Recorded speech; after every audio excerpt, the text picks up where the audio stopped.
This episode of the Celluloid Mirror is brought to you by New Copenhagen, men's women's car side hustle bi-weekly.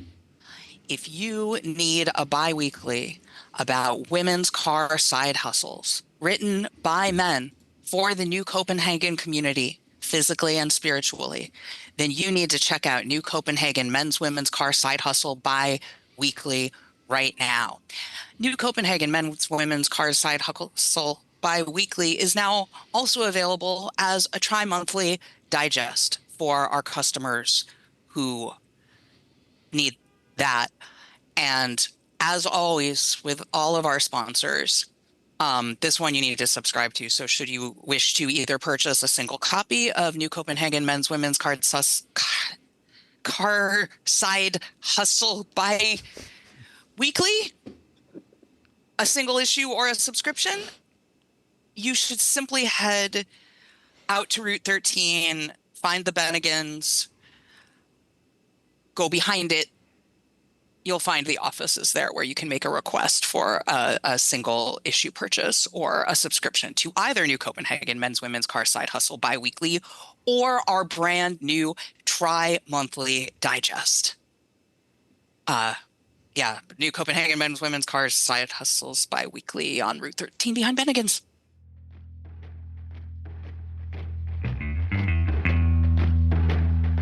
I mean, what do you think? You think they stand a chance? Well, you're on their side, aren't you? Who are you betting on,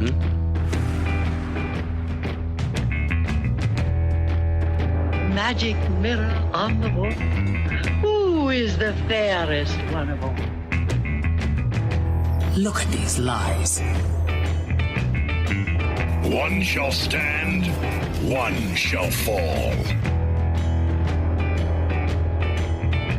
Even if one of them survives, the only way to stop him is to make another movie.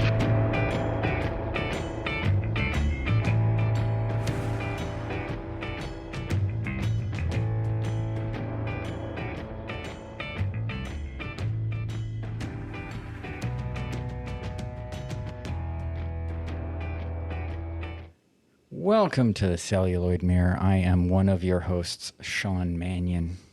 And I am your other host. I am Nicole Solomon. And on the Celluloid Mirror, we take two films and look at what they reflect about each other, the audience, and our culture at large.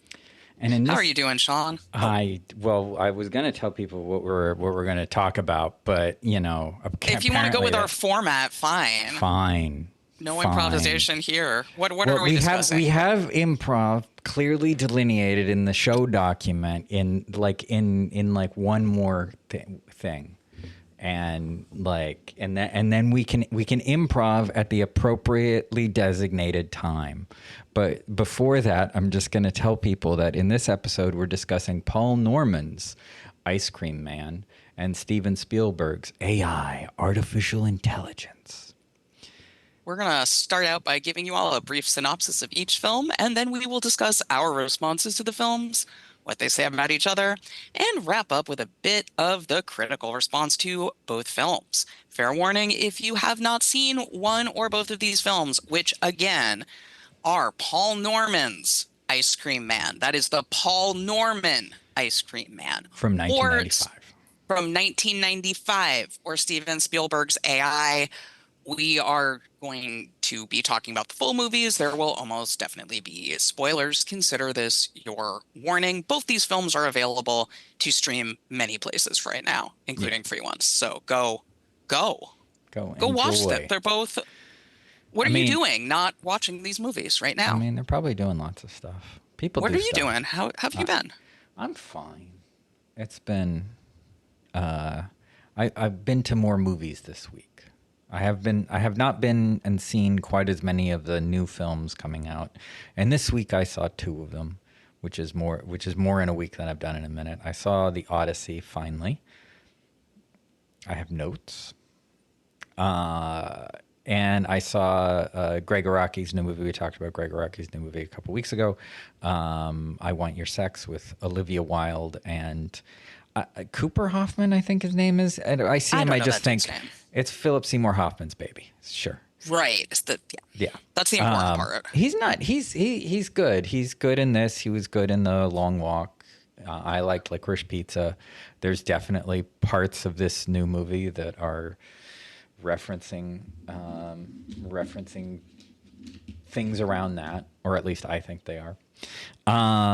There's lines. Anyway, I won't say more because I know you want to see that. I do want to see that. I do want to see that. That was fun and it's very colorful. But I won't say more because I won't say any more because you don't want to hear any more yet.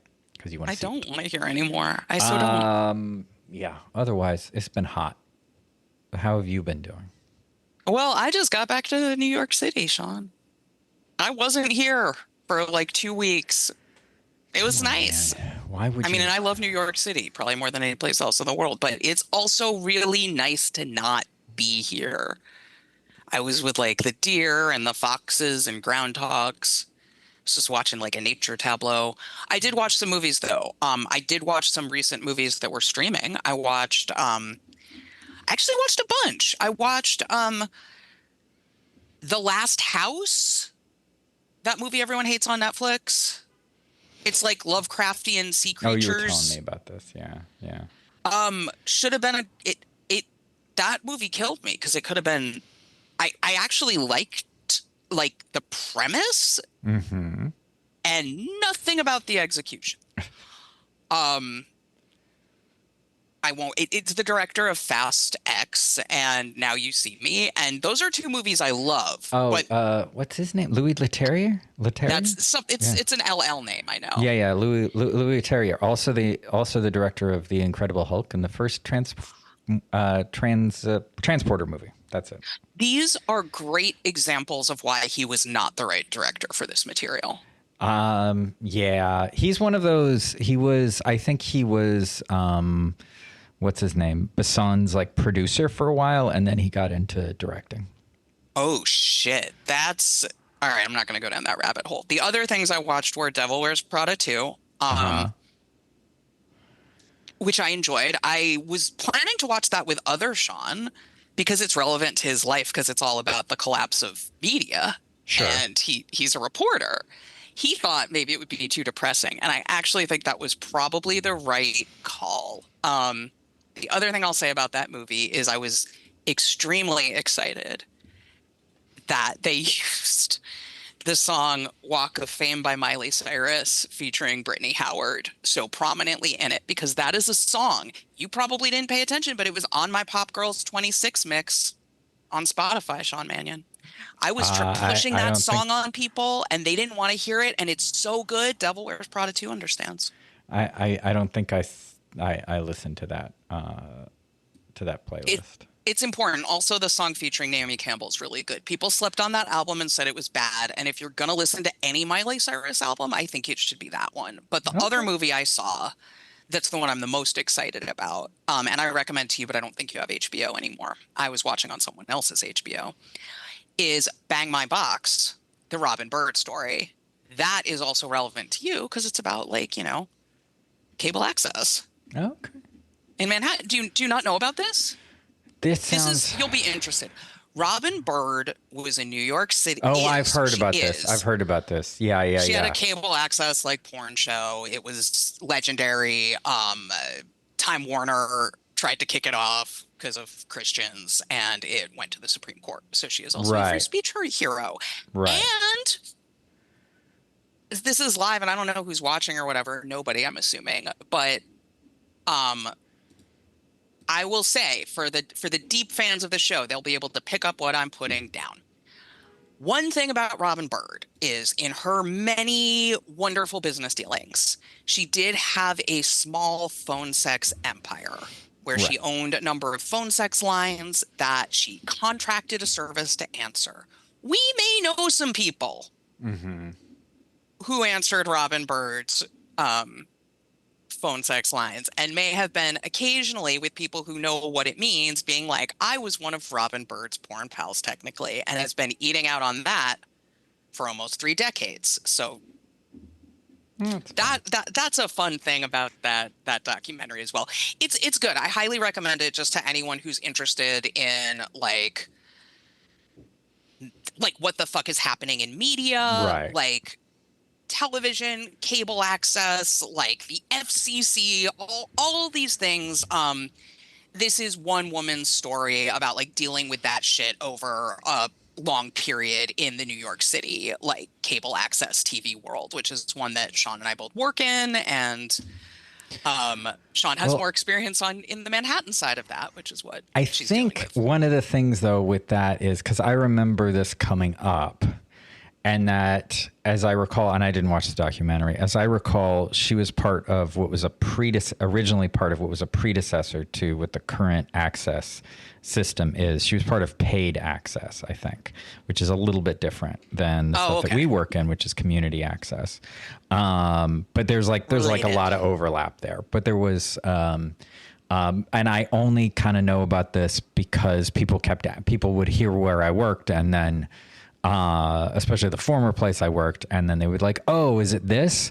And I had to like look it up and go like, no, and I talked to a former coworker who's kind of an expert on these things. And no, it's not quite the same thing. So, but it's close enough. No need to ever watch it. No. Maybe I'll check. I'll look for that. You would like it. It's relevant to your interests, and she's delightful, and it's also just like on New York City history thing as well. Like it's relevant to a lot of both of our interests, and I would imagine a lot of our listeners' interests as well. Okay. I watched other shit too, but I won't tell you about it. Fine, secret. Don't. One of the other things that we wanted to do today, which we haven't done anything like this in a bit, and this is just to encourage people to leave more comments and to share their thoughts just a bit more with us when they are so inclined to do so, is we did get a couple comments on some recent-ish episodes that I wanted to share from our listener, Sam, who's been a steady listener for a long time, and who a million years ago I had a podcast with that you can't find anymore, thank God. But he did leave a comment on the YouTube version of the audio episode on Nicole's Super Bowl, the one we did back in March, where you were talking about the Oscars and all that. And in that, he said, I like Nicole's explanation of why she likes awards. I would add Sam. Occasionally you get something that people like. I'm waiting for mine. I would add that awards, and he puts and in parentheses, and sports too, are fun to get wrapped up in because they don't matter, and there is something very satisfying in caring about something not because you should, but because you choose to. There is something very existential about that, in value existing in a place only because you actively decide that it should be. Sure. I like that. That actually resonates a lot with me in terms of as a person who is not consistently following sports at all, but has people in my life who like sports, I'll get into it in the moment. Yeah. And for me, some people, they're like, but you don't know the history of all these players. And I'm like, I don't fucking care. I've decided that I really all in for this team because I'm wearing the hat for it. Exactly. And my friends are wearing the hat for it. And that's fun. Thank you, Sam. He also mentioned that he was excited that his beloved Seattle Seahawks won the Super Bowl. I don't know what those words mean. So that was your Super Bowl, and his Super Bowl was the Super Bowl, and the team that he followed since he was a kid, the Seahawks, won, and he was very excited about that. Then on the Sam Neill focused episode, he also left us a comment. I couldn't watch this live, but I'm watching it now. That's the magic of us doing this live and just leaving it up on YouTube.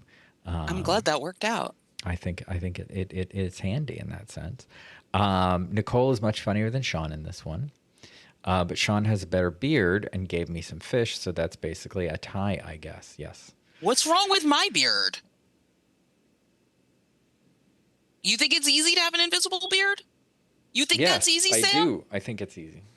I think it's easy, and I don't appreciate the effort that you put in at all. I know. I see that. I'm pretty down now. I was feeling pretty up on Sam, but now, yeah. I don't know. Sorry, but he thought you were funny. Perhaps funny looking with your invisible beard. Too soon. But if anybody else has thoughts to share, like Sam, you can leave comments on the YouTube lives. You can leave comments on the videos and just the audio podcast videos that are up there on YouTube. You can, I think other places you can leave a review where you comment on how terrible we are. We'll keep an eye out for those. Anywhere you can put some text in a box, just like yeah, we'll eventually find it probably. Just like go on Excel and start typing into like cells on it. It could reach us. The probably the easiest place to do it would be the if you're listening on the audio, is go to the show page, which is on our Patreon, and on the post, it's a free post. So you can leave a comment on the post. It'll be great.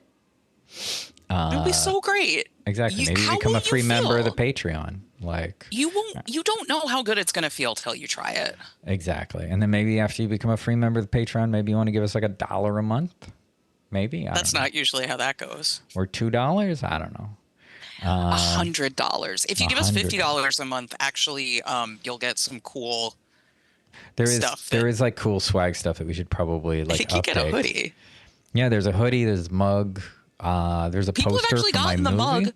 Yeah, I don't have the mug. And the poster. Yeah. Go see it. We should update that though. We gotta have a. That's the thing we keep. We need to talk about. We need to go back over our Patreon stuff. We'll do that. We don't know what's there. Yeah, we'll talk. We'll take. We should look at our website too. I looked at my bio on our website recently, and I saw that there were errors in it. It says that I have a master's degree. I don't have a master's degree. That's you. No. It says I have a master's from City College. Do you not have an MFA from City College? I have an MFA. That's not the same thing. An MFA is a master's. It is a master's of fine arts. The master's is the graduate level you're at. I have never referred to it that way. Anyway, except this is you wrote so that far. bio. I know I wrote the bio, Sean, but I don't remember writing the bio. And things happen, like I edit things and there are artifacts and stuff gets deleted. But you call it a master's. Do I? No, but that's just what it's called. You have I have a great idea. To really settle this, let's just forget about Ice Cream Man and AI and let's just have this meeting right now and everyone can watch it and then they can keep us accountable to whatever we decide. You know what? My response to that is the IMDb synopsis for AI is, quote, a highly advanced robotic boy longs to become, quote, real so that he can regain the love of his human mother. What was the Ice Cream Man? The description, Nicole, from the IMDb. I love this description. The IMDb synopsis for Ice Cream Man is, poor Gregory. After being released from the Wishing Well Sanatorium, all he wants to do is make children happy. So Gregory reopens the old ice cream factory, and all the unappreciative brats are reprocessed into the flavors of the day.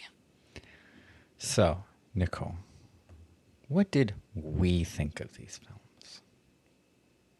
I think we thought that these were fine films that earned their existence.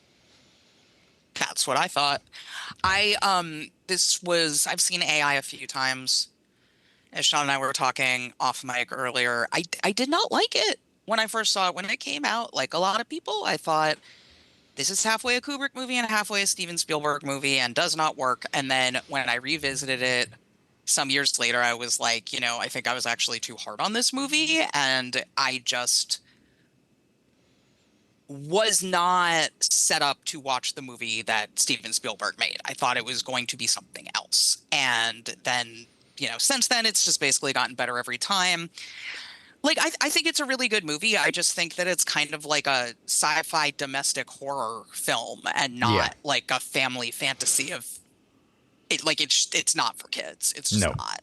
And if you accept that, it's a lot easier to deal with. Because, like, the first time I watched it, I was just very uncomfortable. I was like, this is very sexual for this robot child. I'm uncomfortable. And now I'm like, okay, well, it's not a fun jaunt. No. So it's okay to be uncomfortable. They're not trying to say that it's great for, like, sex robots get dismantled in front of people or whatever. But I like that. And The Ice Cream Man was a blast. It's kind of what you think it's going to be. I couldn't tell you what happened in it, but I enjoyed all of it. You know what? And my responses are very, very similar. Just to follow on Ice Cream Man. Like, it's one of those, it's very much like that kind of direct to video, even if it wasn't, the independent, like, horror movies we got in the mid 90s. Like, it's Dr. very much Giggles. that. Dr. Giggles. It's the same sort Where of it was thing. just all like, what's a profession? Now they're evil. Now that's a murder. And this one worked and it's funny, and it's a good Clint Howard in that he's aware that he's a little creepy, or he's good at putting that on, but he's also got an endearing quality to him as well that comes up in the movie. Yeah, I mean, it was fun. It was a very, like, clearly, they were trying to do some stuff with, we've got the kids, and that's an aspect of this that'll be fun, with the kids because it's got to be the kids overcoming the Ice Cream Man. And then just otherwise, it's like paint by numbers as far as like slasher movies. It's like the sanitarium stuff, whatever ways he's like gorily killing people, and it's fun. And that's the weird ice cream things he does, or the head people's heads and things. I like when he just had that giant cone with a head in it. A head in it. How'd he do it? What matters is that he did it. That's so true. But that was a lot of fun. I think that I also think that I had the same response to AI when it first came out. My insistence was this movie was great if it stopped at the Blue Fairy. That's what I kept saying. If it stopped at the Blue Fairy. If he was just like trapped at the bottom of the ocean. But that was me being a young dude who's, like, everything should suck. Anyway, on rewatch, like, I remember rewatching it maybe like 10 years ago and going, no, actually, this is actually really good. And then watching it again for the show, I appreciated it more. I should probably watch it more than every 10 years or so. But it's like peak Haley Joel Osment, borderline annoying, adorable kid. He was also very disturbing in the movie. Like, I think you're right about the domestic horror aspect of it is a big part of it, because it is creepy, like the way that he's designed. And I think the film does a good job of acknowledging that ultimately. I also think that you can see in more of the stuff around this time, or a couple things like immediately after this with Spielberg, like some more Kubrick-like influence on his work. Like Minority Report feels like this, but much more like cleanly Spielberg in the same ways. So that's what I was thinking. The same thing. I was like, the main movie I thought of other than like some 70s stuff of his was like Minority Report. And I'm like, which is the next is movie such he of a did. piece. Yeah. Yeah. That's his. I mean, it's also like I think it's right after Saving Private Ryan. It was AI. Was that 99? Was I think it might have been 99. Ryan 99. 99 or 2000, I think. It wasn't 2000. It was 90s. Okay. Then it was a 99. I don't know why I'm so sure about that, but I am. It was 90s because it was Shakespeare in Love. Shakespeare in Love won the Oscar over Saving Private Ryan. Okay. So yeah, that was 99. So yeah, I mean, I think I enjoyed them both. Ice Cream Man is definitely one that I could see if I'm like, I just need like a silly, gross slashery thing that isn't taking itself too seriously but is pretty well made. I would watch this. I think. Well, no, we can get into some of that later. It was interesting. It's interesting to read about the production around both of these. I think, and that AI was something that had been in development under Kubrick for like 2 decades, and he'd wanted Spielberg involved early on, and then Spielberg wasn't involved anymore, and Kubrick was still going to make the movie, and then he made Eyes Wide Shut, and then he died, and then Spielberg took up AI and made that his next project as kind of a thing for Kubrick, and which is interesting, and especially I think a lot of the criticism, and I think you were mentioning before that a lot of the criticism is kind of around that blend not feeling like people like kind of feeling like he tainted it or something, when really it sounds like from all everything I'm seeing about it that he just really followed exactly what Kubrick wanted to do, and he kind of did. There's definitely like things that are very, the way it's shot, it's very Spielberg, like the tracking shots that are throughout it.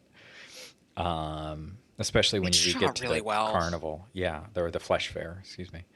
Fucking flesh fair. And then Ice Cream Man, kind of interesting because as I was looking it up, turns out that this is the only feature film by this director that is not hardcore pornography. So Ice Cream Man, brought to you by the director of the Edward Penis Hands series, and I actually it's kind of a bummer he didn't do more. I haven't seen those other films. But it's kind of a bummer he didn't do more of this kind of weird horror, low-budget horror, because I think he's got like the right sort of vibe for it. Absolutely. It's having fun, so it's having fun, and that's what you want in one of these like 90s, like, oh, maybe the Ice Cream Man will be the new Freddy, you know? He wasn't, but it was so great to have so many. Have you seen Dr. Giggles? No, I need to see Dr. Giggles. Dr. Giggles is a movie I remember from my childhood that I only saw as an adult like 5 years ago, and it was so great. It was on Tubi or something, and it was just like the perfect one of these. Just like ridiculous. He's a doctor, he giggles, he kills people, and some teens need to like solve it, and it doesn't take itself seriously, and it's fun. And so is this. Is this. Go ahead. They're both they're both films ostensibly about children, kind of. Yeah. That are not for children. Not really, no. I mean, Ice Cream Man's for teens, but not like 5-year-olds. I'm sure 5-year-olds watch it, but probably shouldn't. They probably shouldn't.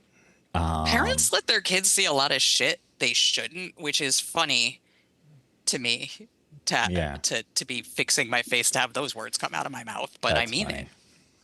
But it's true. I think everything should be allowed, but not everything's for everybody. And some people seem to think that a lot of movies just shouldn't get made because a child shouldn't see them. Whereas I think maybe don't let your child see that movie. Yeah, I think that's kind of, it's more on you. Just don't like. Parents bring kids to like babies to like R-rated movies and shit. And I'm like, I feel for you. I know childcare is expensive, but this is terrible for everybody involved. Yeah. Like, yeah. No. It's not good. And it has led to, and I think we've talked about this a little bit more, and that so many mainstream films are so sort of hobbled by this, like, and that you can't really make a film like for adults that has any kind of traction because it has to be able to play, and with kids, people bringing their kids, even John Wick movies. Which is probably why we don't have sex in John Wick movies. Exactly. And there should be lots of it. Because we'll get into it more later, but we've learned from our research for this episode that there are parents who do not mind having their kids see like people being disemboweled, but they really don't want them to see tits. No, which is tits are trauma. Yeah, which, that makes a lot of sense. We can't do a YouTube short about because they'll censor it. No, we'll do that one. Fuck them. But so what else do these films reflect about one another? Like, I do think that there is a certain sort of tack on like the loss of innocence with both of the Absolutely. films. The ice cream man witnessing the murder of the ice cream man when he was a child, that driving him mad, that loss of innocence while he just sat there eating in the opening scene, sitting there eating his ice cream covered in blood.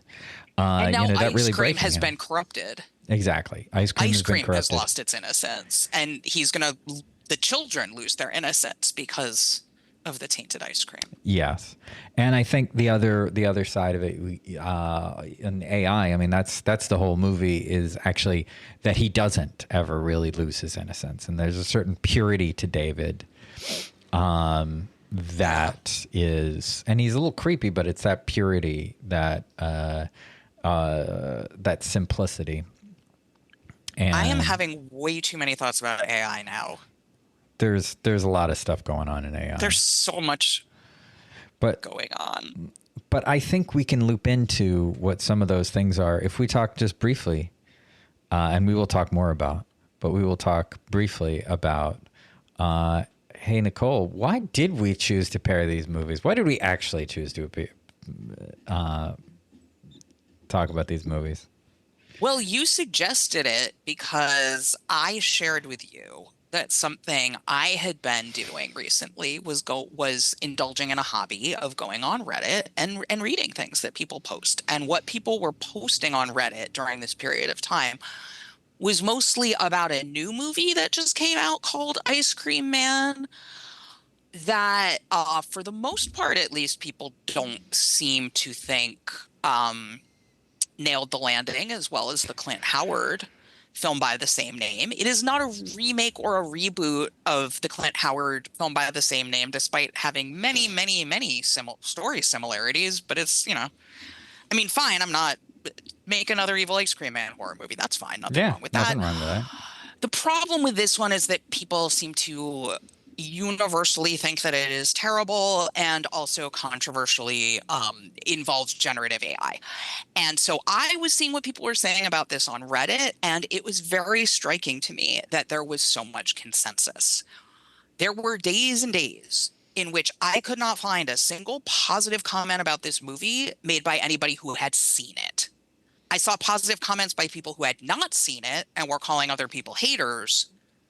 I saw a lot of negative comments. It's possible some of the negative comments were by liars, but also they were doing screenings for horror fans of this film because they were trying to get some buzz going that backfired. They're like, give it to Mikey, he'll eat anything. Yeah, exactly. And then the horror fans were like, actually, we have some standards. Yeah.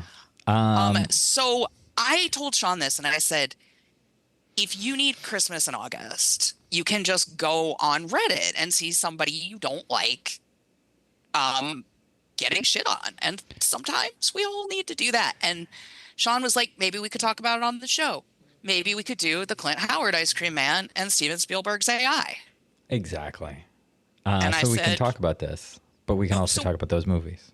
So. Sean suggested this, I think, before we had clarified what the connection was besides the obvious. Oh, yeah. But what I was going to say about the movies, by virtue of this segue, is in part, one of the things I thought about while watching this movie is that Steven Spielberg's AI is not really at all about AI.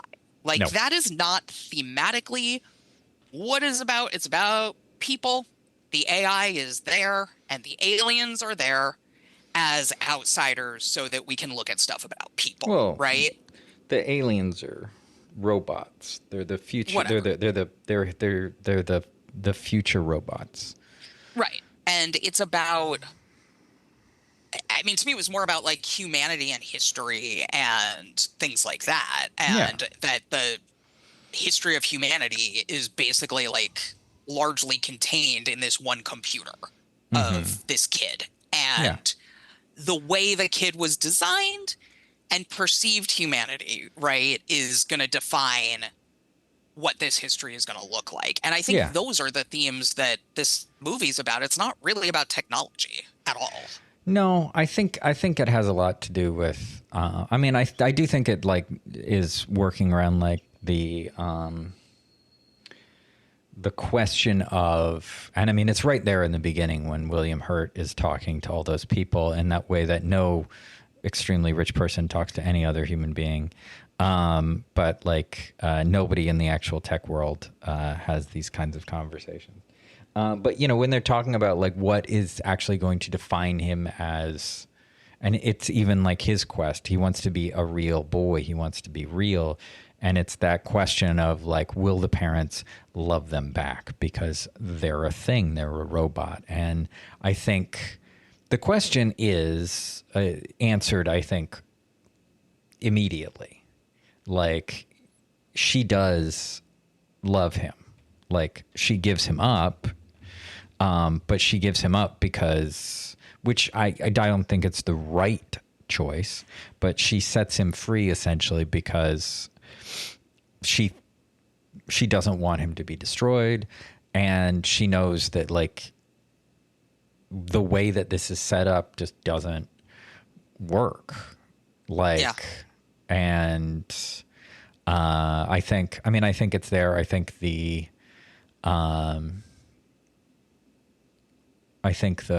the end, it's just like what he wanted was just that, to feel that reciprocation and to have his mom for a day. And I think you're right. I think it is very much about human beings and being human. And I think it's a lot less about the tech and a lot more about what matters is feeling something, which is where I think that I would hope that most people would agree that would be where the technology we have today would fall short, and by any measure, is that it can't feel anything. And in the respect of developing intelligence, developing something that is actually more than just a response robot, essentially. So, that's my opinion. According to some people, sure, if you asked Sam Altman and he thought it was in any way going to help him possibly like continue to limp along for another however many years as a millionaire, billionaire, however fucking rich he is, like, I'm sure he'd be very happy to tell you that, oh no, ChatGPT it's feeling right now. I swear to God, I got like the new update in my office. Just you wait. And you know what? It's probably overly dismissive of me, but I'm not going to let the people who infamously are bad at like any kind of connection with other human beings. I'm not going to let them tell me how human these things are. But I like it when people with a really, really narrow range of emotions start determining like what it is to feel something. Yeah, I think that's great.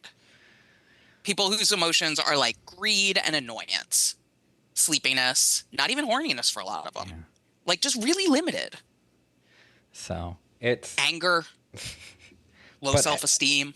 But that is also, I think, like a contributing factor to why, one of the reasons why, you know, when people are using this AI stuff for their films, like Eli Roth, why it's an empty thing. I'll see ads that have it, and you can tell right away because it's empty. There's nothing going on there. There's no feeling from anybody who is involved within it. It's stripped down of that. And, and I think that's a point that is made in AI that I think is very missed by people who are anywhere near AI. But before we kind of move on, we should probably talk about critical responses and stuff like that. Would you like to read some of those Reddit comments? Because they're pretty funny. I'll put a little scrolling past of stuff on the screen, and then if you want to, sure, should I whichever pull up that your folder? favorite, pull up your folder, and then you can read a couple ones that are your favorites. I'm gonna cue that up for. I don't know which my favorites are, but this is so. Here's a post. Eli Roth's Ice Cream Man is terrible. It's not worth spoiler tagging this, so continue on your own accord. My local theater chain hosts Monday mystery movies for $5, and this week's was advertised as a horror movie, so curiosity naturally got the best of me, and I purchased a ticket on the off chance it was something decent. Sadly, it was not. It was Eli Roth's Ice Cream Man. So I'm not going to read this whole thing because it's long. I'd like to start this rant off right and say, fuck Eli Roth. This film, in scare quotes, is so full of AI generated slop. There was a whole sequence that looked like someone just typed spooky images into ChatGPT and said, fuck it, that's a movie. I'm told by defenders that like this sequence people are talking about is only 15 seconds long. I think 15 seconds of ChatGPT animation in a movie is 15 seconds too much. 1 second is too much. When I say it's bad, I mean there were more than a few people who walked out early or mid-film. The temptation to do so myself was more than just a passing thought, but I suffered so you don't have to. You're welcome. The premise, interesting? No. It's a reverse Freddy Krueger. The ice cream man didn't diddle the kids. He was framed. He needs his revenge and makes a deal with the devil. Great. Anyway, it goes on. Just finished watching Ice Cream Man movie. It was genuinely horrible. Actual 0 out of 10, even without the AI elements. There's a whole flashback scene that is AI generated. And I could see a dude with multiple fingers on him. That feels like a lie. I feel like they would have gotten that, but then again, what do I know? No, I don't think so. I think when they crank out that shit, they don't do quality control, man. I liked this part. Also, the ice cream man himself just doesn't feel threatening at all. And he has such a smug face. I want to punch him. He could be beaten easily. But all our protagonists did is just run. Well, and just to sort of like follow on to that, I think both of us are in agreement that not only would that ice cream man have a very punchable face, but so does the creator of that film, Eli Roth. Like a number of people have made this point. Yes. I'm not going to pretend like I don't know. Well, he's one of those guys where as soon as I saw him in something, I was like, who is this terrible person? Like, he just gave me like a ugh, like right away. I have to say, Sean, you generally are correct in your first impressions of people. This is what people need to understand. Is as soon as I'm like, now that this only really applies to this though. Like, I'm sure that there's people that I liked. Actually, I know there are people that I liked like almost right away. That sucked. Yeah, no, I'm not saying it that. Yeah, so I shouldn't. But when say I get the judgment. ick about, as the kids call it, about somebody immediately, they're pretty bad. It's the same with other Sean, actually. Like, he is like a pretty nice guy and tends to like get along with people. And if he's like, I don't like that person, I'm like, oh, that person's got some skeletons in the closet that I don't want to know about, because Sean's picking up on something here. And it's always something. It's never like, I just don't like it, you know.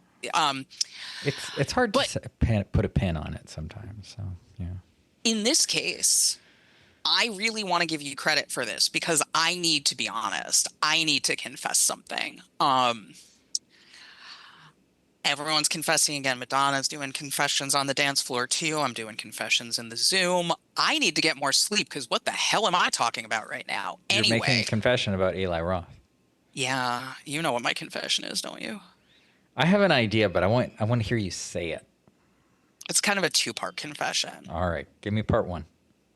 Part one is I enjoyed Hostel and Hostel Part 2. I have not seen them since they came out. I defended those movies at the time, and I liked them. I kind of want to rewatch them because I'm curious what I would think now. I will also say in my defense that the 2000s were, in my opinion, the low point of like U.S. pop culture, basically. Yeah. And it was hard times. Yeah. Hostel, at least, I was like, it's the ugly American. This is funny. Fucking stupid Americans go in, and this is great, you know? Yeah. And I liked it for good reasons. It's not that good a movie, I don't think. No. But in a vacuum, in like the post 9/11 vacuum, when like radio stations aren't playing Rage Against the Machine, it's like Hostel was a bit of fresh air for me. I didn't really like Cabin Fever because it was okay, but a lot of it felt very like edgelordy to me in a 2000s way I didn't like, whereas with the Hostel films, it was 2000s edgelordy in a way that I had just grown to accept because everything was that, and there was enough other stuff going on. Part two of the confession is when I saw Inglourious Bastards, I thought Eli Roth was hot. Yeah, I know. That's what I figured you were going for. There was a time, and there was the time I thought he was hot, and now I can't see it anymore.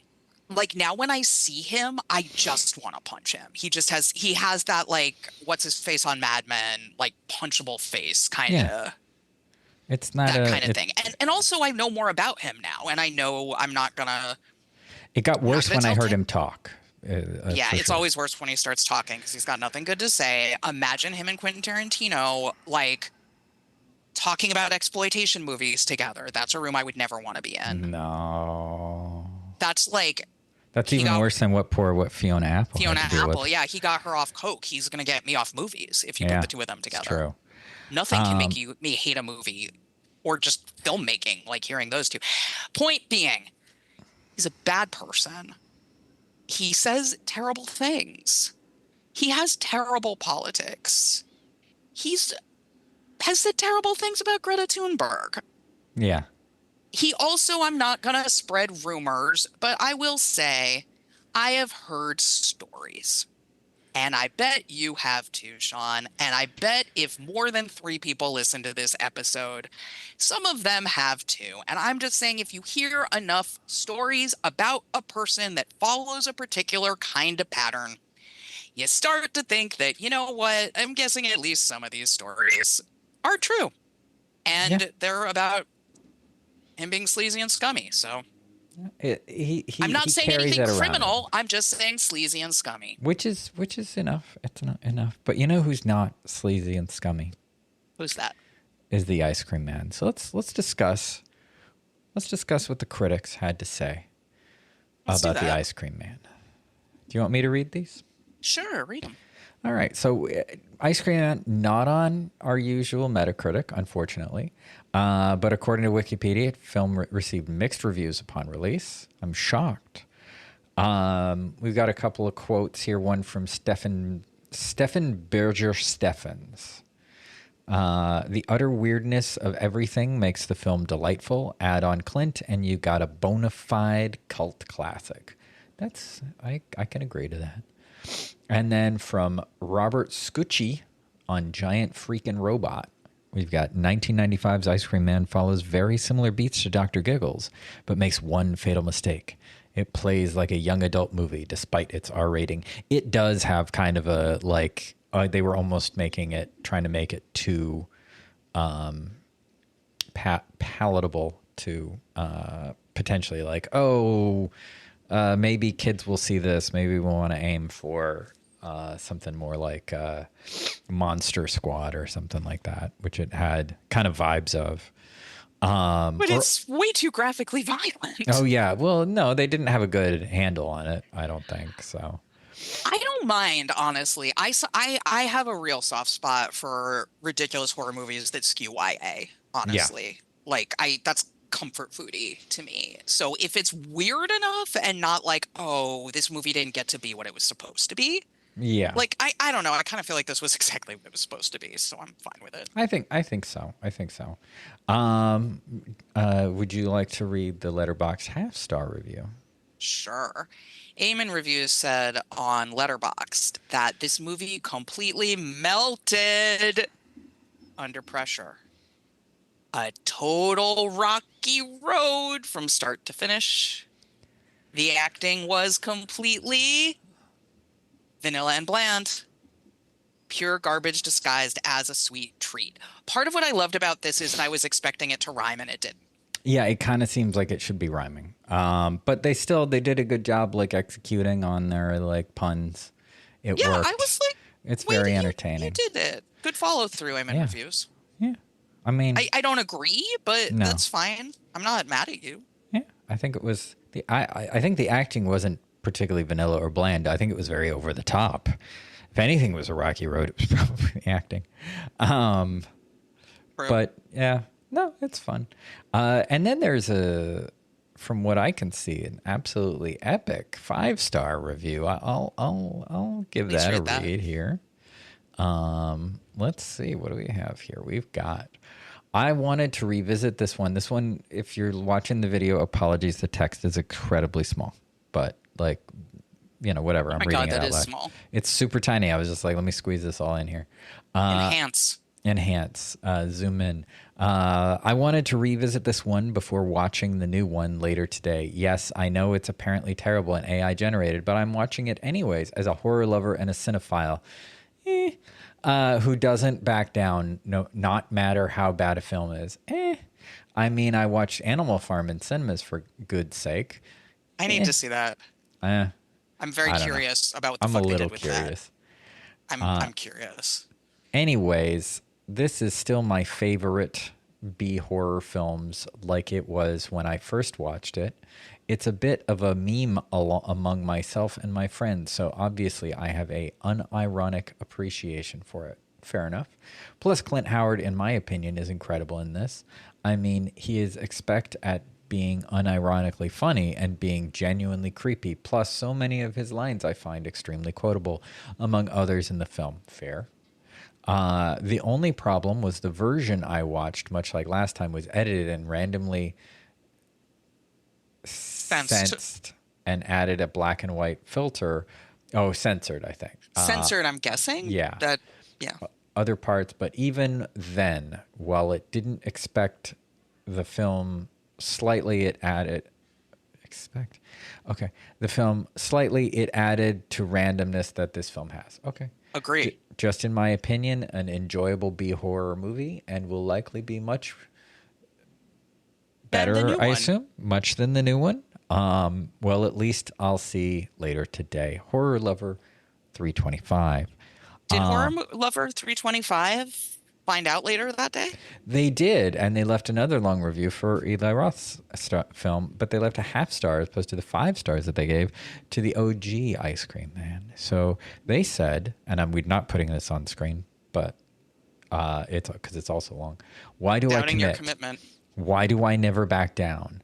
Movies like this genuinely make me question that motive. Anyways, I wanted to ignore the AI parts as a reason just to say the film is terrible as someone anti-AI. I feel that would be cheap, so instead I focus on everything else. And even with that, it's genuinely abysmal, this film. There was literally barely anything to nothing at all that I can even praise for this one. It's genuinely an absolutely mind-numbing, missable, and frustrating film experience. I can't even praise the kills, and since aside from having a couple of decent ones, the effects got them are so terrible, like Asylum level, is that it just ruins them. It's absolutely mind-numbing for the insufferable dialogue that the film has. It's missable for how long it has, and the absolutely abysmal ending, which leaves no real conclusion. It just ends in the last bland and mindless way. And above all, it's left me frustrated for the potential the film had, especially the fact that I was genuinely excited when this film was announced as someone who's a genuinely horror fan. So to see it become this just left me annoyed. So annoyed that once the credits started, I just went away immediately, not even bothering to stay any longer. People left my screening midway. People fell asleep. People left at the end saying, thank God. So does that sound like a good film? No, it doesn't. Genuinely one of the worst films I've seen in cinemas in years, even as a horror fan. Absolutely misery to get through, but I didn't and do I feel good about it? No. That's a pretty negative review. That's like an ad that like the grammatical errors I feel like are rage grammar Passion, issues. yeah. I was feeling Horror Lover 365 or whatever their name was is passion in every typo. I was kind of like, good for you. That's right. Yeah. Don't make this easy to read. We should have to suffer a little bit like you did. Exactly. Yeah. So I guess Roth's film doesn't stand up to a horror fan who defends many things, partly because of the AI. I mean, what people are saying, though, is even if you take that out of the equation, it's not that, like, that is what messes it up. That is more indicative of the lack of care, is what I'm hearing. Which is very much in line with, hey, let's use AI for several of our scenes. I mean, I saw Aftershock. Have you seen Aftershock? No, I haven't seen Aftershock. He didn't direct it, but he produced it. And I was like, oh, this is what you're doing with your hostile goodwill. Okay. Yeah. How many rape scenes can we cram in a horror movie? That sounds like him. Yeah. Let's move along, as we were already talking about AI, to the film AI. Would you like to read the reviews that we have? Review quotes that we have for that? So AI was on Metacritic, and it had a score of 65, which is generally favorable reviews. Mick Lasalle of the San Francisco Chronicle said, by the end, AI exhibits all of its creators' bad traits and none of the good. So we end up with the structurelessness, meandering, slow motion endlessness of Kubrick, combined with the fuzzy, cuddly mindlessness of Spielberg. To be fair, that's kind of how I took the movie when I first saw it, and now I don't, Yeah. and I would not even actually describe either of those filmmakers that way at this point. But Lisa Schwartzbaum from Entertainment Weekly, and I definitely read this review when it came out, said, there aren't many at all like Spielberg and Kubrick, directors willing to lasso dreams, that's Steven, and nightmares, that's Stanley, or die trying. AI is a clash of the titans, a jumble, an epical drama, a carny act. I want to see it again. I think Steven Spielberg deals with nightmares a lot more than people give him credit for. It's true. I think he has more. I mean, he lets his brand be a little bit more warm and fuzzy, but like That's Temple not of actually Doom most of is his films. scary. Yeah. Temple of Doom, Duel, Jaws, Close Encounters of the Third Kind is a really scary movie for a movie that's not a horror movie. Yeah. Like, he does horror so well. I wish he'd make more horror movies. Like, he's great at that. He's not as good at the, like, late 80s to mid 90s kind of like dad who can't make the baseball game guilt family film. I don't know. I theme, just which is just rewatched Hook. That's Hook. just Hook. I but just rewatched I know Hook. you I like still Hook. love Hook. I'm just saying, I feel like that theme is what people, including myself, think of as like Steven Spielberg films, but like most of his films aren't family films. No, and I think it's also like he also produced a lot of like he also lent his name to a lot of stuff like the American Tail cartoons and That's stuff what I like was- that. yeah. Like so he he tried to ride, and they all tried to ride to some degree like I can be family friendly, especially as they started having kids and doing stuff like that. A lot of his family friendly stuff is weird as hell though. I mean, like Yeah. AI, for example, like it's about a kid, it's about a family, it's about the domestic sphere in part. It's about parents and children. It is not for children, it is for parents. Yeah. Like, in fact, this is a traumatizing movie to show your child. It is. And it seems like it may have been a traumatizing film also for our half-star reviewer, which is also when you're not going to be able to read on screen because it's super long. But, Nicole, if you wouldn't mind reading for people the epic half-star review. Yeah, this is a half-star review. This half-star review is by Pamela, Pamula. Mm-hmm. And Pamela says, I don't agree. I want to start off by saying I really respect this review. I don't agree with it, but I love it. And that's why it's here. I absolutely hate robots. Always have, always will. And I also strongly dislike Steven Spielberg. Only reason I don't hate him is because he did direct the fuck out of Jurassic Park, and I did love Duel as a kid. I don't know how it holds up, though. It holds up well. I'm not Christian or traditionally religious in any sense, but I think robots are so vile, sinful, evil, and anti-human in every way, I cannot wrap my head around anybody who has an interest in further developing that bullshit. Lots of exclamation points. Many exclamation points. The modern age has practically pushed me to be fucking Amish. I would probably have never, ever chosen to watch this, except I saw a video on Instagram that got me all worked up. Something I do enjoy about our modern times, however, is that I have most of the art the world has made up to now, so I don't have to subject myself to bullshit like this.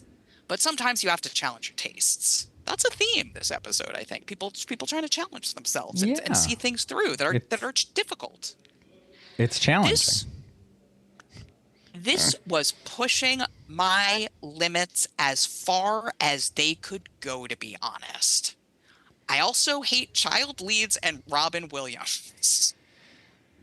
who's barely in it. It's just his Yeah. voice. Watch this the way it was intended. I feel free on YouTube with AI ads. So much of the dialogue made me want to puke. I would have smashed that fucking robot's face in the second it used all my perfume. Like, girl, bye. Google how to act right. Don't fucking piss me off. I felt that when Haley Joel Osment like dumps it. He Like, just wanted to smell good like his mommy. I know it's children are a mistake. I genuinely felt sick after watching this. Like, everything gave me a stomach ache. I spent probably at least half the screen time scoffing and screaming. Not going to edit or proofread any of my rantings about this stupid fucking movie because I don't care enough. Every utterance of the word mommy made my head spin. Fucking shut up. I'm not even done with this yet. I'm just so fucking annoyed. I might give it a full star because I do enjoy the movie visually, as I literally am typing this, though on screen there is a bunch of wet shirtless little boys petting and prodding the fucking robot, so maybe I don't even like the visuals. Wait, that's not even that far into the movie that they were No, I know, it's writing really this. early. It's really early. Wow. They wrote this much like 5 minutes into the fucking movie. Yeah. I did read this review before I rewatched it though, so when that scene came up, I was like, "This is creepy." It's creepy. Right. You're like something's gonna happen. Yeah. It's also not supposed to be creepy. Yeah. Anyway, this person goes on to say, "Everything about this is so gross. Cannot fathom enjoying any part of this except maybe the quote unquote the celebration of life, which is the scene that made me watch this movie. The celebration of life in question is a white trash festival where they smash pieces of shit scrap metal, except even then they subtly compare the killing of robots to genocide or human discrimination. So even then the glimmers of joy here are immediately soured. And on top of that, everyone riots against this celebration all of a sudden when David's stupid fucking robot ass shows up for no reason. All the other robots look and act humanoid too. Who cares if it looks like a child? Humans are, all caps, superior." Lots of exclamation points. Okay. I will give this movie credit for making me watch it. Did this movie make you watch it? Great. Even if it was out of pure rage, barely even waited for the shit to end before I went to the gas station and bought cigarettes because this pushed me over the edge. Gross. And then gross was all caps. Final sentence. Also all caps. David is not a fucking human. He has no mommy. Fuck off. There's lots of F's there. End review.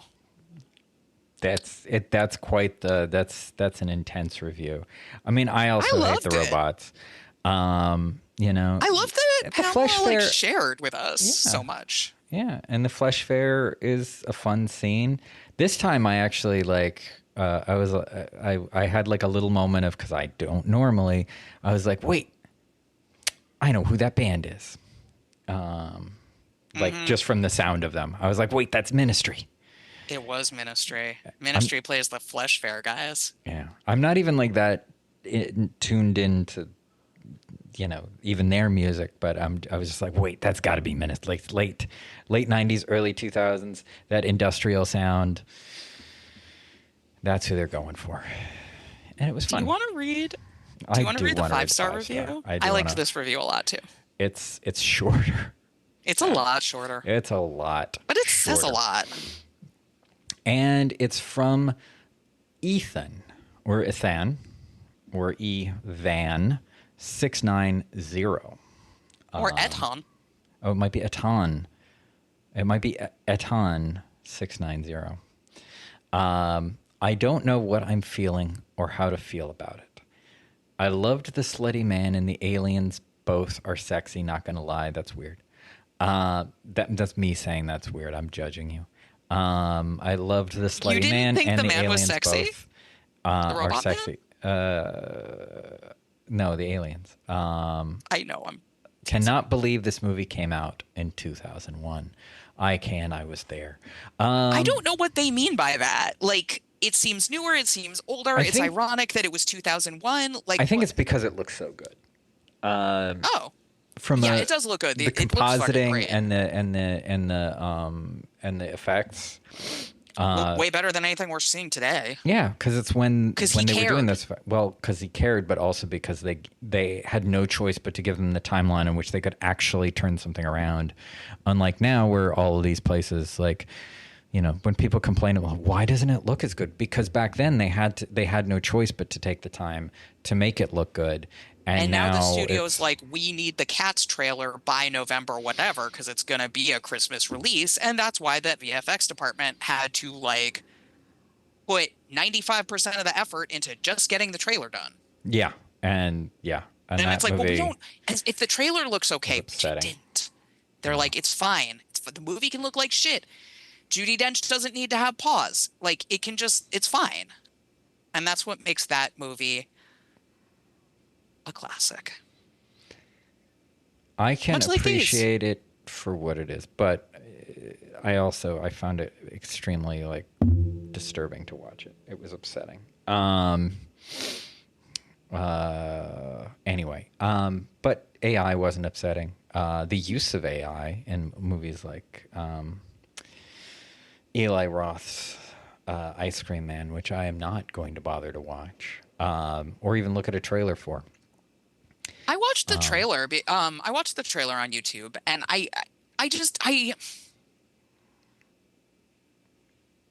I'm good. think a lot about this one interview with Saul Williams, where he said that he thinks about the diet of like art and media he consumes as much as he thinks about what he eats. And I think about that a lot. Mm-hmm. And I think about how I think most things today look really hideous, like to a point where I'm offended by it. And this is one of those things. Like just the design. I just hate the design. It looks like someone downloaded an app to their fucking phone and were like, make me some creepy kids. And that's what it looks like. And I don't want to look at things like that anymore because I'm going to have to see it enough. Like ads on the train, ads on TV before I like mute it and look away because I don't want to put it in my eye holes. Like I don't need to see it. It's just ugly and depressing. No. It's not even like a moral stance. It's just about me valuing my time. Yeah. It's lazy bullshit and it's tiresome. And it's not surprising by somebody from Eli Roth. But fortunately, instead of watching Ice Cream Man with AI, instead what you can do is you can watch 1995's Ice Cream Man and the movie AI. I think if you haven't watched AI in a long time, if you haven't seen it since the theater, or maybe since home video or something, and you were a little not sure about it, I think now is definitely a good time to see it. I think now is a good time to see it. I think now is a good time to see it and think about like what it has to say about in part about the responsibility to, if we are creating an artificial intelligence that feels and thinks and exists in the world that's not just a toy, like there's a responsibility to that is not really taken by William Hurt seriously. I think that's a great point. And I won't say much more on it, but it kind of ties into some themes I've been thinking about a lot when I just watch movies and think about responsibility and what is our responsibility as people to one another, to our creations, you know, to the future of humanity, etc. And I mean, those are the kinds of things I think this movie's about. And I think it definitely applies to right now in terms of the range of technologies that are currently being bundled under the marketing term AI, which also when you watch something like this, it's like they're really trying to say that like DALL-E is the same as David. Yeah. Because I grew up thinking AI was this. Yeah, well, it doesn't have to be a robot. It could just be a computer that like exactly that responds. It's not about the physical thing, but and that's feelings that's and not what does they're all giving that. us. No, it's not. It's sick what they are. Thanks for giving us. putting the blowjob tunnel on the letterboxed. You're welcome. Thanks. For those of you who can't see the video right now, our letterbox are at Uncle Sean and at Nicole Whitty on Letterboxd. I like how you And put the ice cream man going shh coming out from behind the letterbox logo. That's fun. it's fun. It's fun. So I'd those like to are, see him pop out. You should do a little animation and we'll send it to them on you know, spec. Maybe they'll buy it. I could do stuff like that. You I could. already play around too much with our graphics stuff. That's and true. have You too do much fun put with it. you put a lot of care into the graphics. I appreciate it. Makes me smile. Yeah, well, it's for us mostly, but yes, you can. We read other people's letterbox. You can read our letterbox things. You can leave comments, tell us we're wrong about stuff. That's great. Go for it. You can find those. You can argue with what we have to say about either other films or the films that we talk about on the podcast. But I just wanted to make sure to put that up there. We put ourselves on the chopping block, or however you want to say it, on the criticize us block, as well as putting other people on. We stick our necks out. We do. We stick our necks out for somebody. We're very Criticism. We're very different from Rick in Casablanca. He won't stick his neck out for nobody, but we stick our necks out for our movie reviews, I guess. Yeah. I'm proud of the Odyssey one. I think I really captured how I felt about that. Yeah, it was good. Yeah. I liked that one. So, yeah. Do we have anything else we want to say about these movies? No. No? You don't want to say anything else about Ice Cream Man?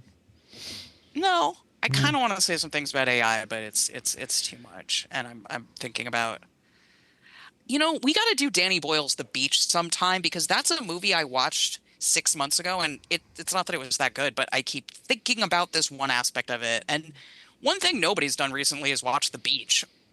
That's the DiCaprio one, right? Okay. I used to get The that Island, one. And Tilda Swinton. yeah, I used to get The Island and The Beach mixed up. I haven't seen The Beach. I need to see The Island. That's the one where it's like they're clones, right? They're like, Yeah, I but think you they're don't AIs, really maybe. Need to see it. They're clones. No, I heard it's very bad. I think I heard like a "How did this get made?" or something that made me want to see it. It's I don't want to see it because I fun. think it's good.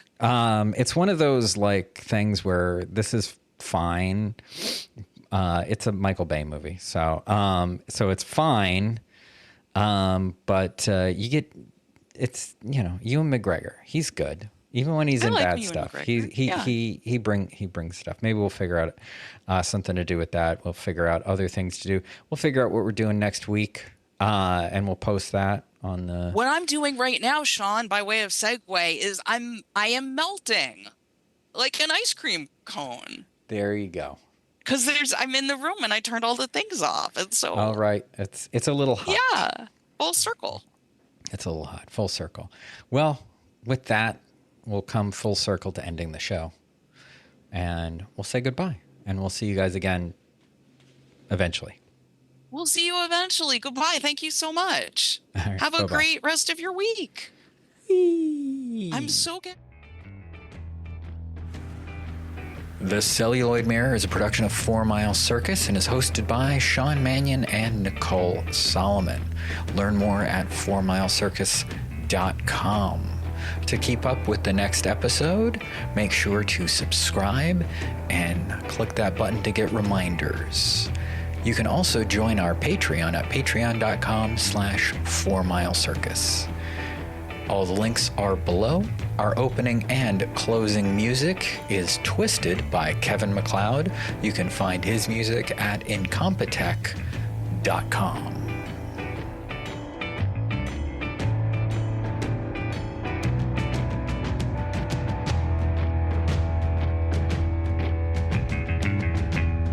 I ended up in that hall of mirrors. There was another girl. She looked like me. Exactly like me.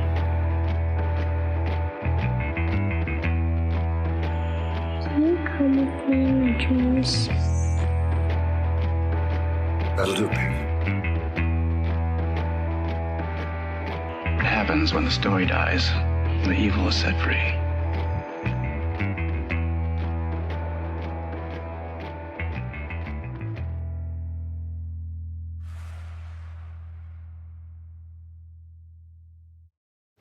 to return some videotapes.